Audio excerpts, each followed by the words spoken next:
एका स्त्रीला स्वयंपाक केल्यानंतर तो स्वयंपाक सुंदर झाला. तिला विचारण्यात आलं, की "तू या भाजीमध्ये असं काय-काय टाकलं?" तेव्हा ती सहज सुंदरतेनं बोलू लागली, की "मी याच्यामध्ये सगळे मसाले टाकलेत, त्यामध्ये कोथिंबीर टाकलं, विविध प्रकारचे इन्ग्रेडियंट्स जे लागतात ते सगळं टाकलं. मग शेवटी काय केलं तू असं?" शेवटी ती महिला म्हणते, की "शेवटी मी माझा जीव या भाजीमध्ये ओतला आणि भाजी चवदार झाली."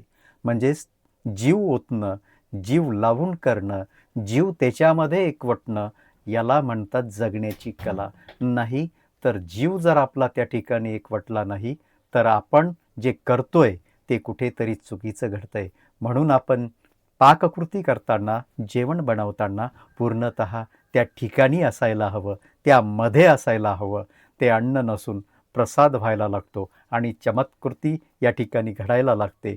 ती तो प्रसाद आपण गिळंकृत केल्यानंतर, जेवण केल्यानंतर आपल्या जीवनामध्ये एक वेगळा आविष्कार व्हायला लागतो. नमस्कार.